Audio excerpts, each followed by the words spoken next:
Katie is an MPhil student reading Politics and International Studies at Darwin College and an award-winning Politics and International Affairs journalist. She won the right to speak through open audition. Katie, the floor is yours.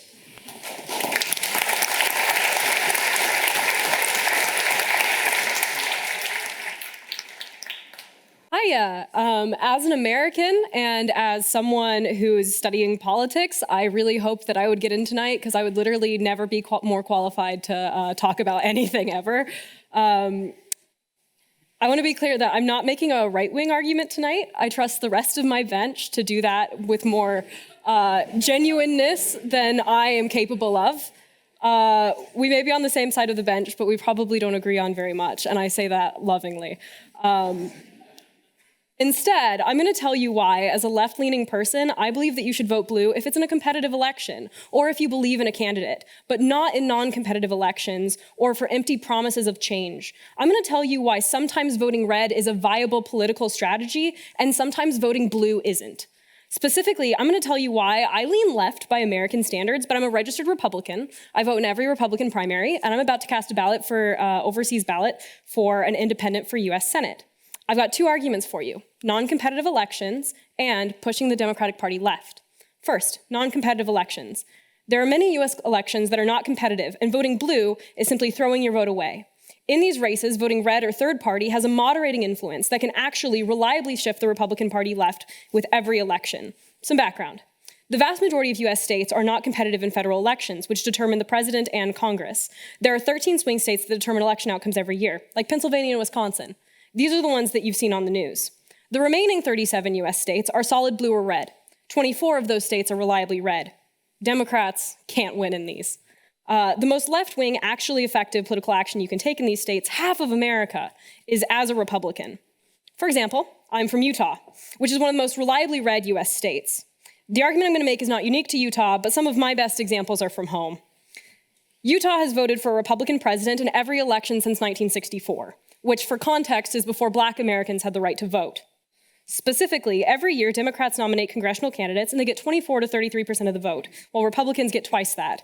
And then the Democrats lose. There are no competitive seats.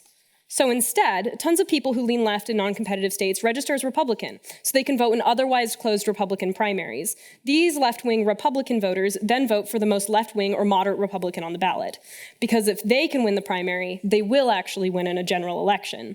So you can go from a congressman that thinks the election was stolen to one who supports democracy. You can also go from one that doesn't believe that trans people have the right to exist to one who does. You can get some important policy concessions. In fact, I'd argue that some of the most troubling trends we see within the Republican Party are from a failure of Democrats to vote in primaries to moderate Republicans. For example, Liz Cheney of Wyoming is one of the few Republicans who voted to certify the 2020 election, impeach Trump, and work with the January 6th committee to investigate the attack on the US Capitol. Because most Republicans believed the election was stolen, this year she lost her bid for re-election. Democrats voting for Republicans in primaries in non-competitive states, even though it can cost them the ability to vote blue in those primaries, is a reliable way to combat anti-democratic sentiment and not just nominate a left-wing Democrat who is doomed to lose. That's a viable red vote. Similarly, let me tell you about Utah's current Senate race. One of our current senators from Utah is Republican Mike Lee. I don't like Mike Lee. Specifically, I can't overstate the levels to which I don't like him, but a highlight reel is that he thinks the 2020 election was stolen, he voted against life-saving healthcare for 9/11 victims, and he's the single senator holding up a national museum for Hispanic and women's history. Utah hasn't had a non-Republican senator in 60 years, and Mike Lee stood no chance of being ousted by a Democrat. So the Utah Democratic Party could have given another lamb to the slaughter of losing. But in the true spirit of this motion, that you shouldn't vote blue no matter who sometimes, they were self-aware enough to not nominate a Democrat at all. Instead, specifically, they made the decision to endorse Evan McMullin, a popular independent who ran for president in 2016 and is currently running for Mike Lee's seat. By not nominating a Democrat, they've consolidated all of the moderate, conservative, libertarian, and Democratic votes. So for the first time in 60 years, a Senate race in my state is within 3%, the margin of error, and a far-right Republican could be unseated. This race has gotten national attention as being touted as a potential way to make elections more competitive in the United States. So it turns out voting yellow was the answer all along.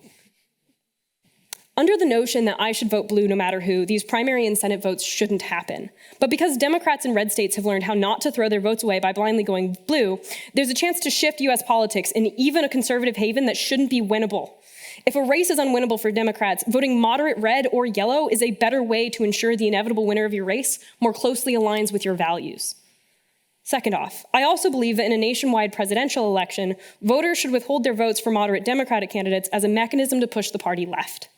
Every presidential election, we bully a bunch of socialists into voting for Democrats under the idea of vote blue no matter who. The very best analogy I can give you is this. Imagine your politics align with the Labour Party, but every time you go to vote, your options are a Tory and a further right Tory. For decades. Despite support for democratic socialists and far-left candidates comprising 30 to 45% of the party, for decades they've been told that unless they vote for an extremely moderate Democrat like Obama or Biden, they're dooming the country. So far, they've held their noses and they vote. And Dems rely on that to keep running bland conservative Democrats in the future.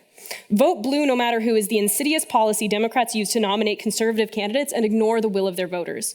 Specifically, we need to talk about how then Democrats use this idea that you'll get another Democrat into office and they'll make change. Then they get into office and they do nothing. They have had 30 years of power to legislate abortion rights in America and they didn't. Specifically, the response to this is, well, the Democrat is closer to your values and makes good policy, so it's fine. But that's not true. I think you're overestimating the Democratic Party. If something like humane immigration is your single issue vote, Biden has had more interceptions at the southern border than Trump. If police brutality is your single issue vote, Democrats have increased police militarizing budgets since coming into office, despite this being vastly unpopular with their voters. In many ways, voting for Democrats can be worse for you than voting for Republicans. And if any of these are your single issue vote, you should probably be voting red. Likewise, Democrats are telling you that if you vote blue no matter who one more time, then they'll fix it. And then they don't. See the abortion legislation idea, and the idea that if you just put them in power this midterm, they'll pass something to fix it. They've already had 6 months of unified Democratic control since Roe v. Wade was overturned. They haven't passed anything. They haven't even put much up to the floor. Thank you. Likewise, Democrats have also said they'll fix attempts by Republicans to not certify elections and stage a coup. But you've already had 2 years of Democrats in office since the attack on the US Capitol, and the only bill on election reform is sponsored by Republican Mitch McConnell. The idea that you have to vote blue to save democracy relies on Democrats actually saving democracy, which they're not doing, and they're not going to do, unfortunately. Specifically, let me take the proposition at their best anyway, and say that Democrats, on balance, do some mildly good policy. Okay. Democrats are giving voters scraps to keep them managed. They're giving voters cheap healthcare to prevent them from voting for free healthcare. They're trying to keep the party from having a true left because they want corporate money and support and they take support no matter who for granted. Instead, voters shouldn't play the game anymore. Progressive voters should threaten to abstain from voting unless the Democratic National Convention gets in line with their agenda. I remind you, this is exactly what Republicans did to elect Donald Trump. A vocal contingent of 30 to 45% of voters aligned with a more extreme candidate than what the party wanted to nominate, and faced with dropping out, Trump threatened to run as an independent and make Republicans lose the presidency by splitting that vote. So a bunch of Republicans dropped out and consolidated the field in favor of Trump, and he won. Now, a vocal contingency of 30 to 45% of Democrats who supports far-left candidates like AOC Elizabeth Warren and Bernie Sanders should probably do the same. Instead of, like in 2020, when the moderate Democrats dropped out to consolidate support for Biden, while far-left candidates refused to do so. Don't vote for Democrats unless they actually move left and make reform America desperately needs. Threatening to not vote gives you 3 options, and they are all better for the American left than voting for another moderate and continuing the cycle they've been in for 50 years without any real change. Option 1, party sees the boycott and nominates a far-left candidate who then wins. Yay, progressive policy. Option 2, party nominates a moderate Democrat, who then loses without a large contingent of far-left voters. Okay, a Republican president creates policy that hurts LGBTQ people and minorities. But the next election, you can be sure as hell the Democratic Party will, from then on, nominate further left candidates that have a viable shot of winning. Then, all of the people who could be hurt under a short-term Republican president will, for the rest of their lives, just a minute and then I'll take you, will for the rest of their lives have policies which make their lives better than any Democrat has in, frankly, 100 years. The need for the Democratic Party to move left and better reflect or option 3, they nominate a progressive, the progressive loses, the party realigns long-term, and then progressives eventually win, which is still better than doing what they have been doing for 50 years, which is put democracy in jeopardy because they haven't done anything. I'll take that.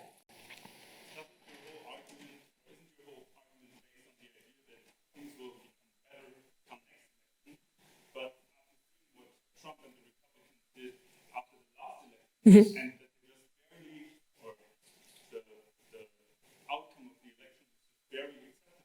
How can you be even sure that there will be another election, but the outcome of that election will be affected? Okay.